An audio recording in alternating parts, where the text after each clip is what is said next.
ஆண்டவராக இயேசு கிறிஸ்துவின் நாமத்தினாலே மீண்டும் இந்த துணிக்கையின் வழியாக உங்களை சந்திப்பதில் மிகுந்த சந்தோஷம். இன்றைக்கி நம்ம யாரை பற்றி பார்க்க போகிறோம்னா மெத்துசுலாவை பற்றி பார்க்க போகிறோம். இந்த மெத்துசுலா அப்படிங்கிறத பற்றி உங்களுக்கு தெரிஞ்சிருக்க வாய்ப்பு இருக்குது. ஏன் அப்படின்னு சொன்னால் ஆதியாகமத்தின் புஸ்தகம் 5ஆம் அதிகாரம் 21 முதல் 24 வசனங்களிலே ஏனோக்கை குறித்து பார்க்கிறோம். இந்த ஏனோக்குடைய பையன் தான் மெத்துசுலா. சரி, இந்த மெத்துசுலாவை பற்றி நம்ம ஏன் பார்க்குறோம் அப்படின்னு கேட்டிங்கன்னு சொன்னால், மெத்துசுலா வந்து ஒரு விசேஷமானவன், பைபிள்லேயே ரொம்ப விசேஷமான ஆள், ஒரு யூனிக். எதில் அப்படின்னு கேட்டிங்கன்னா, அதிக வருஷம் உயிர் வாழ்ந்த மனுஷன்.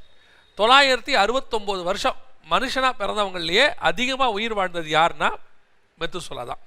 இந்த மெத்துசுலா அதிகமாக உயிர் வாழ்ந்ததுக்கு பின்னாடி ஒரு ஸ்பிரிச்சுவல் காரியம் இருக்குது. ஏன் அவன் அதிகமாக வாழ்ந்தாங்கிறதுக்கான ஒரு ஸ்பிரிச்சுவல் காரணம் இருக்குது.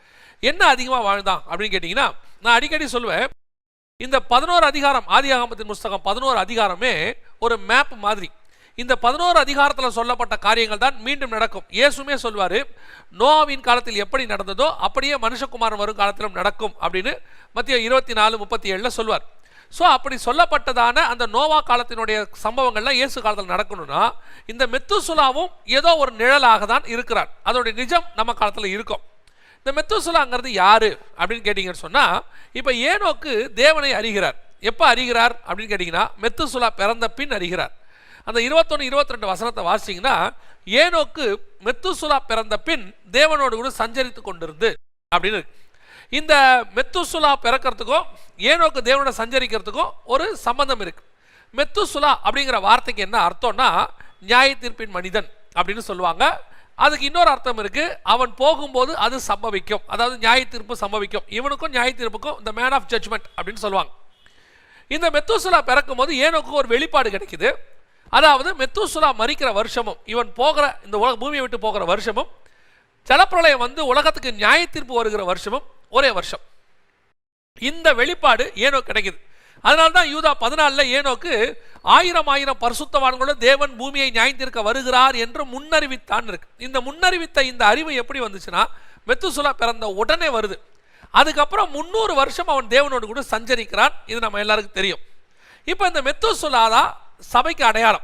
இந்த சபைக்கான வெளிப்பாடு கிடைக்க பிறகு சபை எப்பொழுது எடுத்துக்கொள்ளப்படுகிறதோ, சபை பூமியை விட்டு போகிறதோ, அதோடு கூட பூமியிலே அழிவு வரும், அதாவது உபத்திரவ காலம் வரும். அந்த உபத்திரவ காலத்துக்கு பிறகு நோவா திருப்பி வந்து இந்த பூமியில அரசாட்சி செய்வார். அதே மாதிரி இயேசு கிறிஸ்து உபத்திரவ காலத்துக்கு பிறகு சபை அவரோடு கூட வந்து பூமியில ஆட்சி செய்யும் என்பது ஒருவித நிதர்சனமான ஒரு அடையாளம்.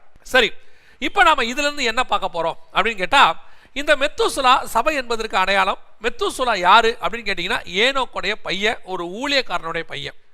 இந்த ஏனோக்குல இருந்து ஒரு 4 தலைமுறை இருக்கு. ஏனோக்கு, மெத்துசுலா, மெத்துசுலாவுடைய பையன் தான் லாமேக்கு, லாமேக்குடைய பையன் தான் நோவா. இந்த 4 பேர்ல நீங்க நல்லா கவனிச்சீங்கன்னா, ஏனோக்கோடு கர்த்தர் இடைபடுவார், நோவாவோடு கர்த்தர் இடைபடுவார், லாமேக்கு கர்த்தரை பத்தி பேசுவார். ஆனா இந்த மெத்துசுலாவுக்கும் கர்த்தருக்கும் எந்த விதமான சம்பந்தம் இருக்காது. மெத்துசுலா யாரு? ஒரு அடையாளம். இவரை வச்சுதான் ஏனோக்கு மினிஸ்ட்ரியே பண்ணியிருக்கிறார். இப்போ மெத்துசுலாக்கு பேரு நியாய தீர்ப்பின் மனிதன். இப்போ எந்த இடத்துக்கு போனாலும் பூமியை நியாயத்திற்க தேவன் வருகிறார் என்று முன்னறிவிக்கும் போது எப்படியா சொல்ற? என் பையன் பிறக்கும் போது கர்த்தர் சொன்னாரு, இவன் தான் நியாய தீர்ப்புக்கான அடையாளம், இவன் என்னைக்கு சாக்குறானோ அன்னைக்கு பூமியில அழிவு வரும்னு கர்த்தர் சொன்னார். இவன் தான் அந்த ஊழியத்துக்கான பேஸ். இந்த ஊழியம் எத்தனை வருஷம் நடக்குது? 300 வருஷம் நடக்குது. ஏன்னா 300 வருஷம் தேவனோட அவர் சஞ்சரிச்சிருக்கிறாரு. இந்த 300 வருஷம் முடியும் போது ஏனோக்கு எடுத்துக்கொள்ளப்பட்டார். அது நடந்துருச்சு. இப்போ அடுத்த 669 வருஷம் இந்த மெத்துசுலா பூமியில் இருக்கிறார். ஆனால் தொடர்ந்து இந்த ஊழியத்தை மெத்துசுலா செய்ததாகவோ அல்லது மெத்துசுலா அந்த பேழையை கட்டினதாகவோ நமக்கு எந்த விதமான குறிப்புகளும் இல்லை. ஏன்னா பேழையை கட்ட சொல்லி நோவாவுக்கு ஆண்டவர் சொல்லும் போது மெத்துசுலாக்கு என்ன வயசு அப்படின்னு பார்த்தீங்கன்னா 869 வயசு. ஏன்னா நோவாவுக்கு 500 வருஷம். அப்போ நோவாக்கு இந்த வெளிப்பாடு வந்து நோவா பேழையை கட்ட ஆரம்பிச்ச பிறகு 100 வருஷம் மெத்துசுலா உயிரோடு கூட இருக்கிறார். இப்போ யோசிச்சு பாருங்களேன், நோவாவுக்கு இந்த வெளிப்பாடு வந்து கட்ட ஆரம்பிக்கும் போது மெத்துசுலாக்குள்ள ஒரு ஸ்பார்க் வந்திருக்கணும்ல. இப்படித்தான் எங்க அப்பா காலத்திலையும் சொன்னாங்க, எங்க அப்பா வந்து இந்த மாதிரி மினிஸ்ட்ரி பண்ணாரு, ஆனால் அந்த மினிஸ்ட்ரியை நான் பண்ணல, என் பேரன் பண்றான், என் பேரன் பேழையை கட்டுறான், எங்க அப்பா சொன்ன முடிவு காலம் வந்துருச்சோ தெரியணும். 2வது, நோவாவோட பேழைக்குள்ள ஜோடா பறவைகள் வருது. ஒரு நாள்ல வந்திருக்குமா? உலகத்தில் இருக்கிற எல்லாம் நடந்து வருது, அத்தனையும் வந்து உள்ள ஜாயின் ஆகுது. அது எத்தனை வருஷத்து ப்ராசஸ்? ஒரு நத்த வரணும், எத்தனை வருஷத்து ப்ராசஸ்? இந்தியாவிலேருந்து யானை போயிருக்குது, சிங்கம் போயிருக்குது, அப்புறம் ஆஸ்திரேலியாவிலேருந்து கங்காரு வந்திருக்கணும். அப்போ ஆஸ்திரேலியா பிரிஞ்சு இல்லை, எல்லாம் ஒரே லேண்டாக தான் இருந்துன்னு வச்சுக்கோங்களேன். ஆனால் எல்லாம் ஒரு மூலையிலேருந்து நடந்து வந்திருக்குது. இவ்வளவு உள்ள வருது. இது ஒரு அடையாளம் பாருங்களேன். இவ்வளத்தையும் மெத்துசுலா பார்க்கிறாரு. ஆனா மெத்துசுலா பேழைக்குள்ளே வரவில்லை. மெத்துசுலா பேழையை கட்டவும் இல்லை, உதவி செய்யவும் இல்லை. அதற்கு பிறகு மெத்துசுலாவுக்கு என்ன நடந்ததுன்னு தெரியவில்லை. மெத்துசுலா மரித்தார். அப்படின்னா என்னங்க அர்த்தம்? ஏனோக்குள்ள ஒரு விஷன் இருக்கு. அந்த விஷன் பேரப்பிள்ளைக்கு வருது, கொள்ளு பேரனுக்கு வருது. ஆனா அந்த விஷன் பையனுக்கு வரல. அவர் ஊழியம் பண்ணதாகவோ அறிவித்ததாகவோ. ஏன் சொல்றேன்னா, ஏனோக்கு முன்னறிவித்தான் இருக்கு, நீதியை பிரசங்கித்தவனாகிய நோவான் இருக்கு. ரெண்டு பேருமே மினிஸ்ட்ரி பண்ணியிருக்கிறாங்க. யாரு? கொள்ளு தாத்தாவும் கொள்ளு பேரனும் பண்ணியிருக்கிறாங்க. ஆனா நடுவில் யார் பண்ணல? பையன் பண்ணவே இல்லை, தாத்தா பண்ணவே இல்லை, அதாவது மெத்துசுலா பண்ணவே இல்லை. காரணம் என்ன? ஏனோக்குள்ள இருந்த விஷன் மெத்துசுலாக்குள்ள வரல. அந்த விஷன் நோவாவுக்கு போதே ஒழிய மெத்துசுலாக்குள்ள வராம போய்விட்டது. காரணம் என்ன? 300 வருஷம் கூடவே இருக்கிறார். அப்பா செய்யற மினிஸ்ட்ரியை பார்க்கிறார். அந்த மினிஸ்ட்ரி எல்லாம் பார்த்து பார்த்து பார்த்து நியாயமா இவர் என்ன பண்ணிருக்கணும்? ஏனோக்கு என்கிறதான பழைய ஏற்பாட்டிலேயே சக்சஸ்ஃபுல்லான 2 மனுஷன்ல அவர் ஒருத்தர் எடுத்துக்கொள்ளப்பட்டதுல, ஏலியா ஏனோக்கு. அப்பேற்பட்ட சக்சஸ்ஃபுல்லான ஊழியக்காரனுடைய பையன் ஃபெயிலியர்.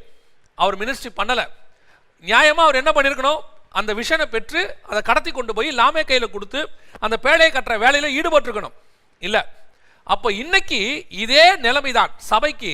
ஊழியக்காரர்கள் போன ஜெனரேஷன், அதுக்கு முந்தின ஜெனரேஷன்ல இருந்த விஷன், விசுவாசம் இன்னைக்கு இந்த ஜெனரேஷனுக்குள்ள கடந்து வருதா அப்படின்னு கேட்டீங்கன்னு சொன்னா, நிறைய ஊழியக்காரருடைய சந்ததிகளுக்குள்ளே கடந்து வரவில்லை. இன்னைக்கு ஊழியக்காரர்களுக்குள்ளே ஊழியம் கடந்து வருகிறது. ஊழியக்கார பிள்ளைகளுடைய ஊழியம் கடந்து வருகிறது. அப்பா செஞ்ச ஊழியத்தை, தாத்தா செஞ்ச ஊழியத்தை தொடர்ச்சியா செய்யறாங்க. ஆனா அவங்களுக்குள்ள இருந்த அந்த விஷனும் விசுவாசமும் இவர்களுக்குள்ள இருக்குதா அப்படின்னா இல்ல. இது ஒரு பரம்பரை வேலை மாதிரி ஆயிடுச்சு. 4 தலைமுறையா நாங்க இந்த வேலையை செய்யறோம், 5 தலைமுறையா வேலை செய்யறோங்கிற மாதிரி இன்னைக்கு ஆயிடுச்சு. ஏனோக்குள்ள இந்த விஷன் மெத்துசுலாக்குள்ள வரல பாருங்க. அதே தான் இன்னைக்கு நிலைமை. இன்னும் கொஞ்சம் ஊழியக்காரோட பிள்ளைகள் நீங்க கவனிச்சு பார்த்தீங்கன்னா, அவங்க ஊழியத்துக்கே வர மாட்டேங்கிறாங்க. இந்த மெத்துசுலா மாதிரியே அவங்க உலக வேலைக்கு போயிடுறாங்க. ஒருவேளை அவங்களுக்கு அழைப்பு இல்லாமல் போறாங்கன்னா ஓகே, கரெக்ட், தப்பே கிடையாது. ஒரு பிரபல ஊழியர், தமிழ்நாட்டில் மிகப்பெரிய சபையை ஸ்தாபித்தவர், அவர் தன்னுடைய பையனை கூப்பிட்டு சொன்னாரு, உனக்கு மினிஸ்ட்ரி கிடையாது, உன்னை கொடுக்க சொல்லி ஆண்டவர் சொல்லலை. அதனால தன்னோட உடன் வேலையில இருந்த இன்னொருத்தர் கையில அந்த பெரிய சபையை கொடுத்துட்டு, நீ சபைக்கு வந்து போ, உன்னால முடிஞ்ச ஊழியத்தை செய்யி, ஆனா உனக்கு அந்த மினிஸ்ட்ரி இல்லைன்னு சொன்னார். அந்த அளவுக்கு ஒரு தைரியமாக தேவ திட்டத்தை செய்யக்கூடிய ஊழியர்கள் இன்னைக்கு இருக்கிறாங்களா? ஊழியத்தை இருக்கிறாங்க, நிறைய பேர் இருக்கிறாங்க. ஒரு சிலர் தான் செஞ்சிருக்கிறாங்க, இப்பவும் செய்யறாங்க. அவங்கள பத்தி சாட்சிகளை கேட்கிறோம். கர்த்தருக்கு ஸ்தோத்திரம் அவங்களுக்காக, அப்படிப்பட்ட பரிசுத்தவான்களுக்காக. ஆனா இன்னைக்கு ஊழியத்தை ஒரு பரம்பரை சொத்தாக, பையன் ஊழியம் செய்யணுங்கிறதுல எந்த விதமான 2ஆம் பட்ச கருத்துமே கிடையாது. கண்டிப்பாக செய்யணும். ஆனால் அழைப்புன்னு ஒன்று இருக்கணும் கண்டிப்பா. 2வது, இந்த மினிஸ்ட்ரிக்கு வரமே அந்த விஷன் அவங்களுக்குள்ள இருக்குதா? விசுவாசம் இருக்கா? இன்னைக்கு விசுவாசத்துல ஊழியத்தை சொல்லி கொடுக்கறத விட படிப்புல ஊழியம் நடக்குது. நான் இப்படி சொல்றதுனால நீங்க தப்பா எடுத்துறாதீங்க. அப்ப படிக்க கூடாதா? படிக்கணும். ஆனா படிப்பு அறிவுல சபை நடக்கக்கூடாது, படிப்பு அறிவுல ஊழியம் நடக்கக்கூடாது. பரிசுத்தாவியானவருடைய அறிவுல நடக்கணும், பரிசுத்தாவியானவருடைய நடத்துதல்ல நடக்கணும். அவர் கைட் பண்ணணும். இன்னைக்கு யாருடைய கைடன்ஸ் இருக்குது?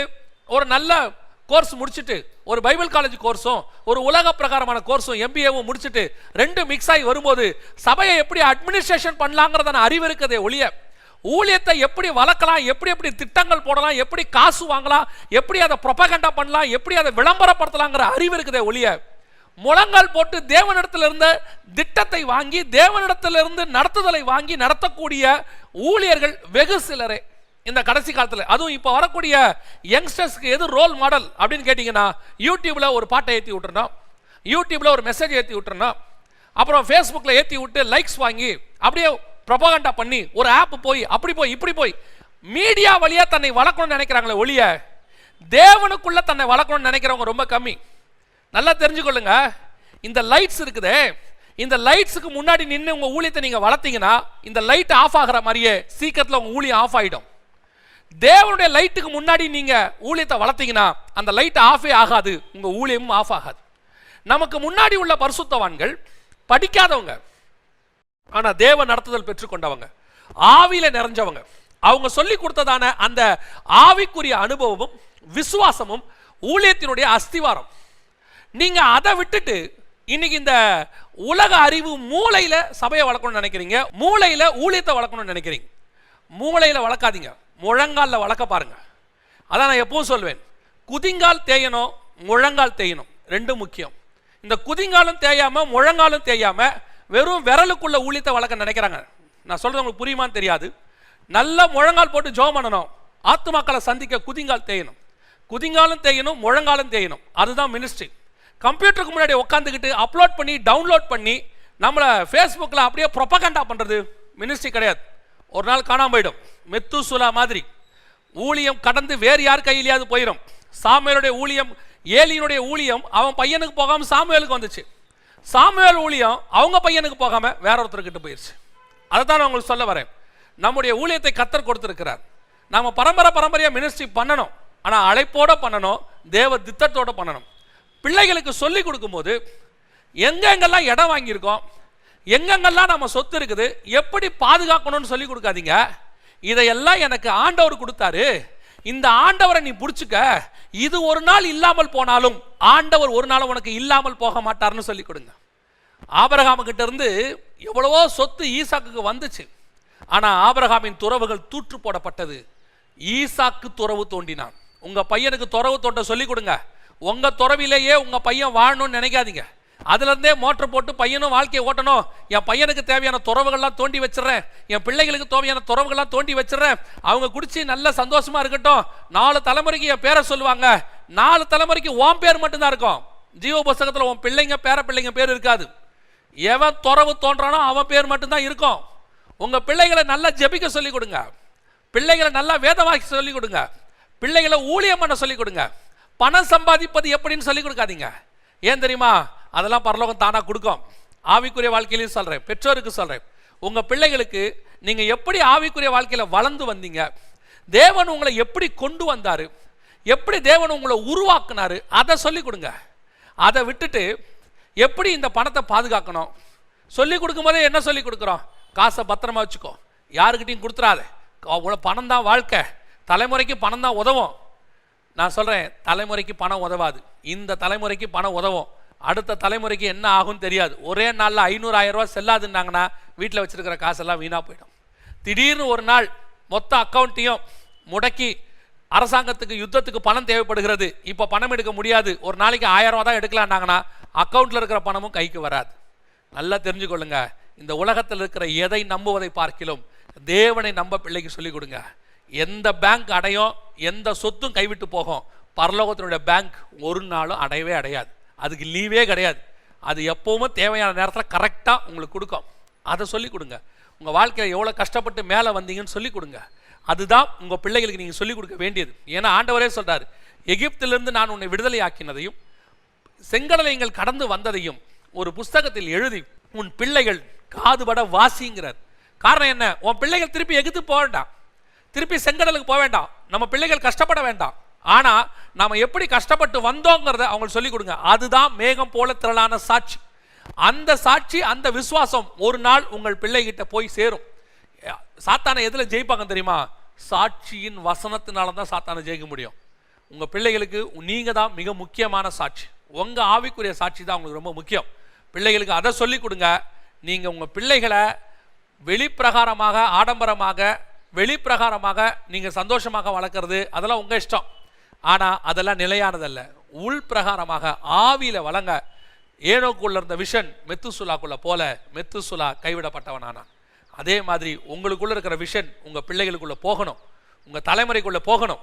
அதை உட்காந்து ஒரு நாளைக்கு சொல்லிக் கொடுங்க. பாடம் சொல்லிக் கொடுக்கறது எவ்வளோ இம்பார்ட்டண்ட்டோ அதை விட ரொம்ப இம்பார்ட்டன்ட் உங்க ஆவிக்குரிய அனுபவம். எப்படி இயேசுவை ஏற்றுக்கொண்டீங்க, எப்படி இந்த அளவுக்கு வந்திருக்கிறீங்க, எப்படி இவ்வளோ கஷ்டப்பட்டு சம்பாதிக்கிறீங்க, இந்த லாக்டவுனில் ஆண்டவர் எப்படி உங்களை போஷிச்சாரு, இன்னைக்கு வரைக்கும் குடும்பத்தை ஆண்டவர் எப்படி நடத்துறாரு, எல்லாத்தையும் சொல்லிக் கொடுங்க. பிள்ளைக்கு முன்னாடி உட்காந்து அப்பா தான், நம்ம உழைப்பு தான் அப்பா மாதிரி ஒரு திருலன்னு உங்க பெருமையை உட்காந்து பேசிக்கிட்டு இருக்காதீங்க. நிறைய பேர் பிள்ளைக்கு முன்னாடி உட்காந்து அவங்க சுய பெருமையை பேசிக்கிட்டு இருப்பாங்க, அவங்க குடும்ப பெருமையை பேசிக்கிட்டு இருப்பாங்க. நம்ம குடும்ப பெருமையோ, சுய பெருமையோ, படிப்பின் பெருமையோ அல்லது திறமையோ எதுவும் கிடையாது. தேவனாகிய கர்த்தருடைய கிருபை ஒன்றே. அதை உங்க பிள்ளைக்கு சொல்லிக் கொடுங்க. That's very important. கர்த்தருக்கு சித்தமானால் மீண்டும் உங்களை சந்திக்கிறேன். God bless you.